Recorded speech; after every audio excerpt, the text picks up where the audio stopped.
what strategies do you suggest for managing teenage behavioral challenges? Oh my God. I How do you implement gender sensitivity in classroom? basically we give them awareness, sensitize not only the girls but also boys and treating them equal. How did you balance academics and co-curricular while maintaining 100% CBSE results? So we plan our calendar.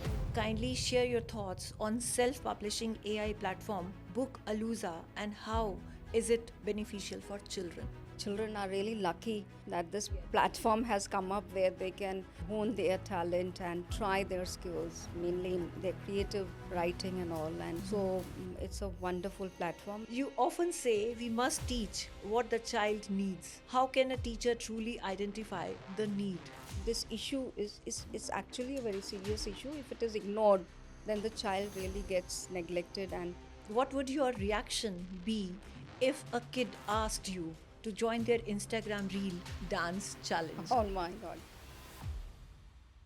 Welcome to Voice of Leadership, presented by Orange House, where we bring you the change makers shaping the future of education.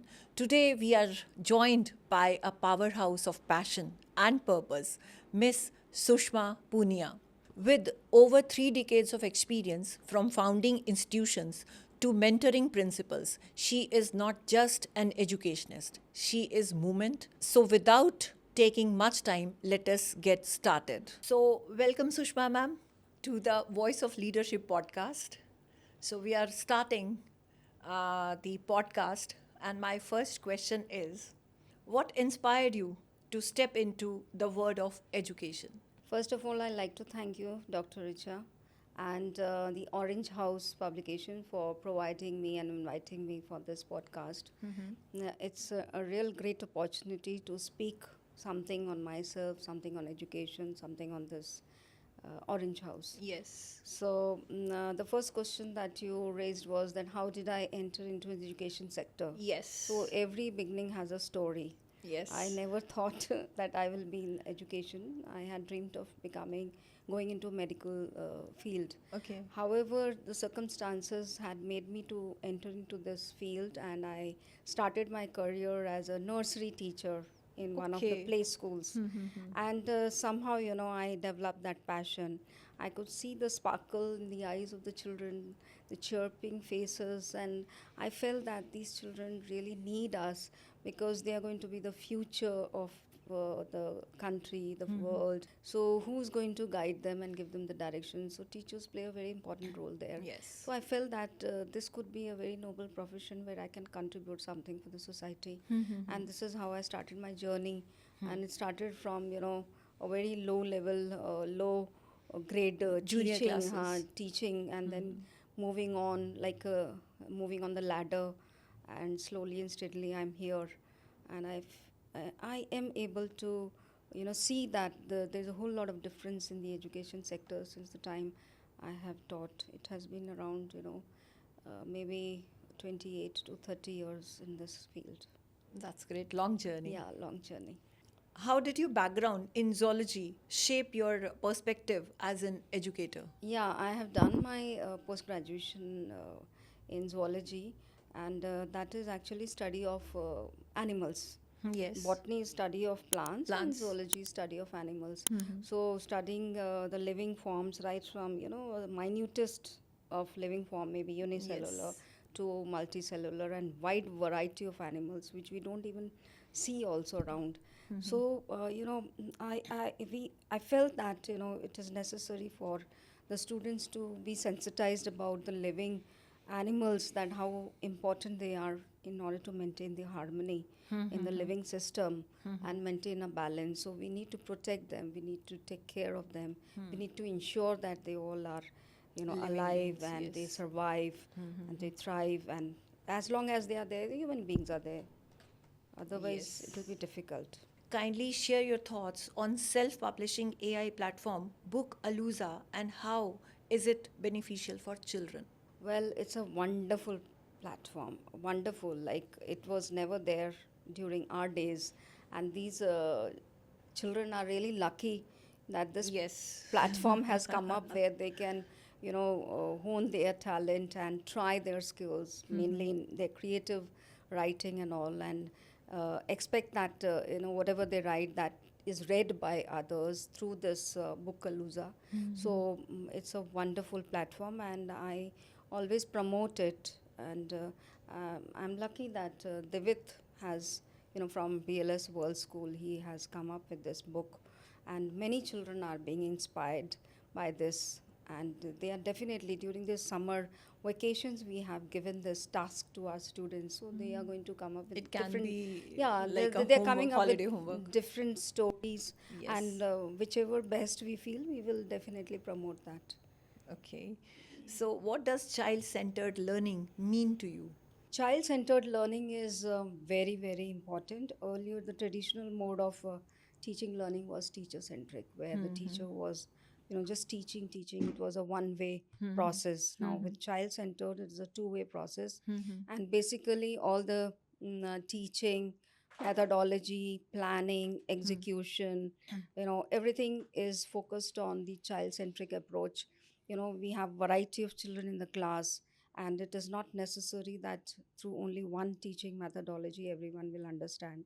So we have to adopt different modes of teaching methodologies, so planning has to be done the same way. Moreover, we have different forms of intelligence. Teachers are trained about that, Yes, yes. and different forms of intelligence. So, visual mode, audio mode, and kinesthetic mode. So, teachers do plan their lessons accordingly, and and the most important is inclusion education. The children with special ability also Yes. are That being is also taken care very of. They important, are of taken course, care of. yes. How did you balance academics and co curricular while maintaining 100% CBSE Yeah, results? that's a good question. Actually, co-curricular is an integral part of school curriculum, Okay. and we cannot ignore that. And children are very happy to go into activities and sports and music, culture, dance, and all. But however, we have to maintain that academic also. So we plan our calendar in such that every child gets the opportunity to go for activities also, and their teaching is also not, their learning is also not affected. So our calendar is planned like this. And moreover, before the exams, we plan for enrichment classes. Revisions are there more. Remedial classes are being conducted, and more practice sessions are there for them to attempt the sample papers and all. And this is how we practice them, and they bring good results. We are happy with their results. Okay. What would your reaction be if a kid asked you to join their Instagram reel dance challenge? Oh my God. I would definitely not be part of it, and I would discourage it.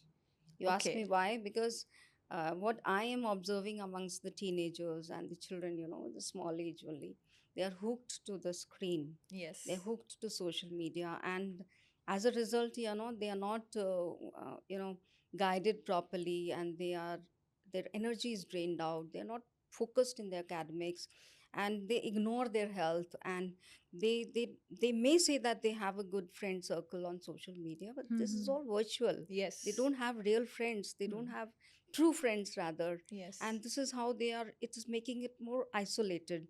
And it's something like, an addiction. If you are addicted to making reels, it's one after the other, and then the other, and then the other. And finally, a time comes when you are left nowhere, just on this particular field you are there, your academics goes down. Yes, of course. Hmm.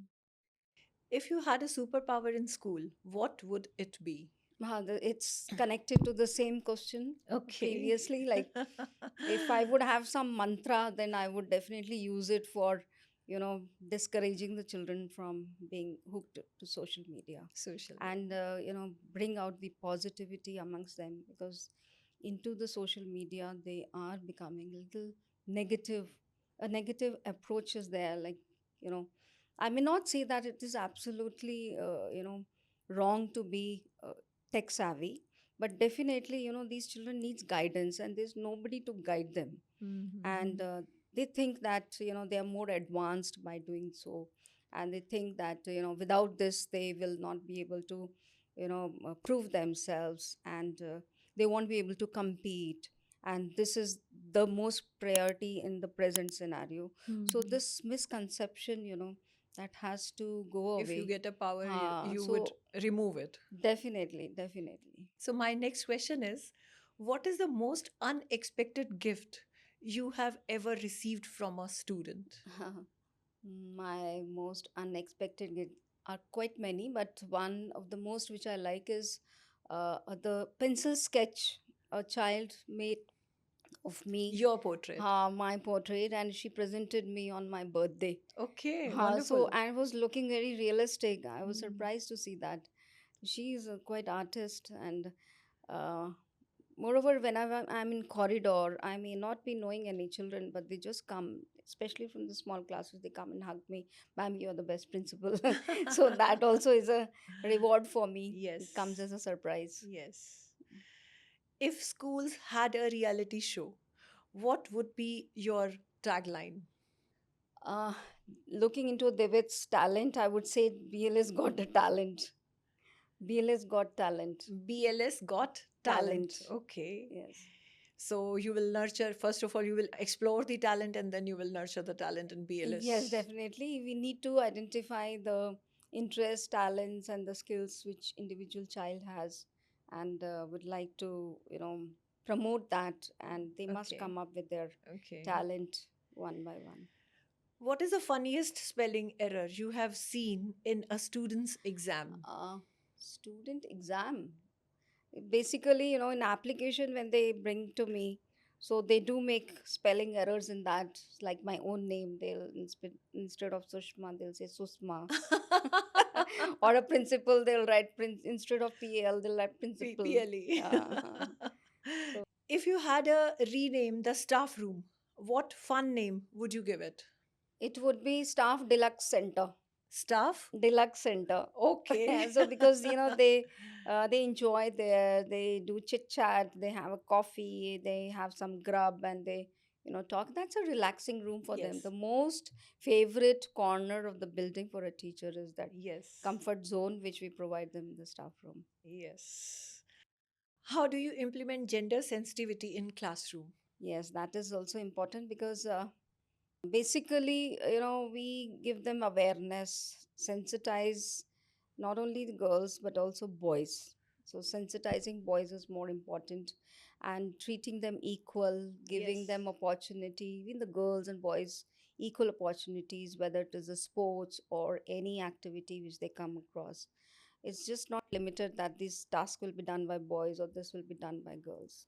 So, all task is being assigned in the equal Equally manner. Yeah. to boys and We girls. have our school president a girl. Like Okay. initially we used to have head boy or a head girl, but we have discouraged that, and we have kept it common like school president. School So president. school president may be a girl or a boy, so they prove themselves to be on that post and they take that post. That's a wonderful idea for other schools also. Yeah. You often say we must teach what the child needs. How can a teacher truly identify the need? See, anybody coming into a teaching profession has this caliber to read the child's mind. Otherwise, they are Yes. not there. So they are able to read the child's mind, identify, and they have a very nice observation on every child's, and they are connected to the parents. They talk to them. We have a school counselor also who keeps guiding the teachers to identify these children and help them out to be more confident, and Mhm. we have training programs in between, and definitely this issue is actually a very serious issue. If it is ignored, then the child really gets neglected, and the performance is reflected in the academics. So I feel that only the this result that is there is reflects everything about the child. If the child is good in academics, means it's a balanced child. If it's not good in academics, means there's something wrong with this. It Mhm. can be anything. Yes. Balances can be with his behavior, with his home front, with his personal things. It can be anything. So this is how we see that if the child is not good in academics, means he's not willing to study because of the disturbing element, and we have to identify that. How have you used life skills education to shape more responsible citizens? Life skills has become very important these days, and CBSE has come up with the life skills training for teachers. It's a Mhm. 2-day intensive training program for 6 hours, and it's mandatory for all teachers to be part of that training program, where they are being told about how to bring up the skills among the students, 21st century skills, and that includes your creative thinking, your Critical problem thinking, solving, yes. your collaboration, communication Resilience, skills, patience. patience, Yes. interpersonal skills, Yes. social skills. So this is also very important, because just getting good marks is not sufficient. You have to be To live skilled, the life, yeah, to that is live a also. comfortable life and be successful. What strategies do you suggest for managing teenage behavioral Oh my challenges? God. I was a biology teacher. Hmm. So I faced this issue right from the beginning. Hmm, hmm, hmm. My children were very small, they were not teenagers, but I used to teach the teenage lot in the class. So whenever this particular topic used to come of adolescence, Huh. so the class used to be completely silent. And this is how I could make out that there's something very sensitive issue Yes. that is to be discussed in the class. So I used to gear up, and I used to make up my mind that it has to be done in a very appropriate manner, so that children get the right information in the right manner. Uh-huh. And of course, teenagers problem keeps erupting, like behavioral discipline issues. And they also not able to adjust properly, they are more health conscious.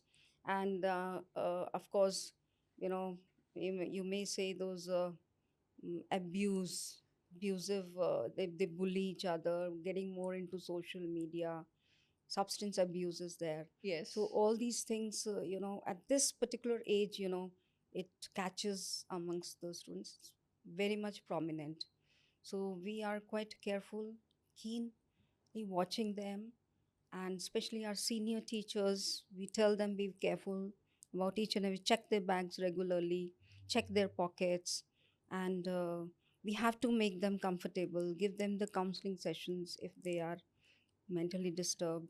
And we found remarkable results. The children are That's great. really, yeah, they are If you're very putting happy. efforts and you're getting results, Yeah, we are getting results, that's and the really good. children, they come and say thank you. The Yes. parents come and say thank you, ma'am, our child is really now behaving with us. The Hmm, hmm, parents hmm, are hmm, also hmm, hmm. sometimes disturbed when this kind of a behavior reflects at home also, Hmm, hmm, hmm, when hmm. they are not behaving properly with the parents. Yes. So that is how we have to go with hand in hand with the as a partnership with the parents to help the children to come out of this situation. You have been associated with several NGOs.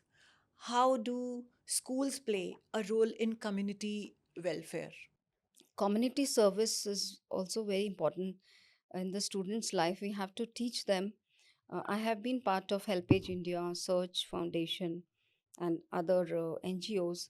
So basically, I want my kids to visit orphanage home, blind schools, then adult senior citizens home.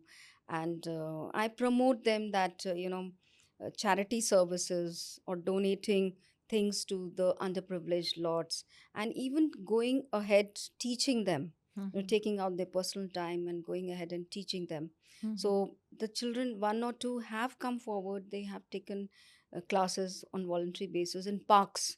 So they Hmm. accumulate few Okay. children from the surrounding, Mhm, sit, and in the circle time, mhm, mhm. she's teaching them. Okay. Yeah, yeah, Hmm. she's involved this, and she has set a good example for that. And we generally regularly go for donation, charity, and all, so that children are aware that they are privileged, and they also need to take care of underprivileged. So Yes, that's true. yeah.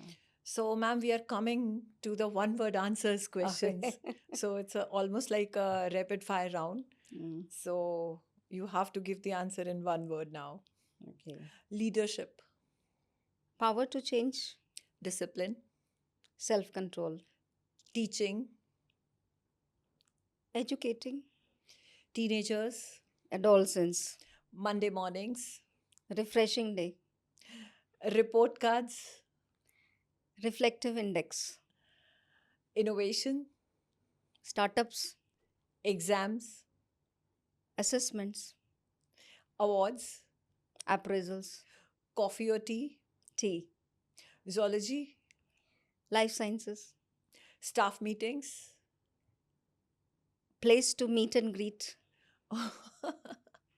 role model, My maths teacher. one regret, Not you, not no. Whatever comes when he thinks is it's good for me. one strength, Patience, one weakness. blind faith. If you could add one subject to the curriculum, no matter how weird, what it would be? Cookery classes For boys, especially. for boys, girls, everyone. Everyone. Yeah, because they need to be given this information that how hard it is, that the Yes. food that comes on the platter, Hmm. with what all stages it has gone through, right from Buying, sowing purchasing, a sowing the seed, seed, yes. cropping, plantation, then comes on the all those steps which the it goes through, and then finally it comes on your table, how to cook it, all these things, because I have seen children doing a lot of wastage of the food, so Yes. that is not good. What is the craziest parent query you have ever received? Craziest parent quality, like we had an adventure camp, and it was actually for small kids, where this rappelling was there, flying fox activities were there, crossing bridge was there. So parents got so excited. He says कि ma'am ये हम parents के लिए नहीं है क्या? हम भी कर लें. हम भी कर लें इनके साथ. One word for this podcast. Brilliant. Thank you so very much, Sushma ma'am. And it was pleasure to have you on this podcast. Thank you so much, Dr. Richa. And I'm also very grateful to Orange House and to this podcast and Bukulaza. I'm also Book grateful Aluza. Book Aluza, and I'm also thankful to Devit. Because of him, I'm here. Yes. I feel that there should be more and more children coming out up of with this kind of Yes. So books. proud principal, proud students, Yeah, proud definitely. school. Proud school, proud of BLS World School. Yes. Thank you so much. Welcome. And that was Miss Sushma Punia, a true torchbearer of holistic education and impactful leadership. From chalkboards to boardrooms, her vision continues to light the path for students, teachers, and schools alike. Until next time, keep leading, keep learning, and remember, great leaders don't just teach, they inspire. Do subscribe to our channel, Voice of Leadership, and thank you for watching this podcast. Bye bye.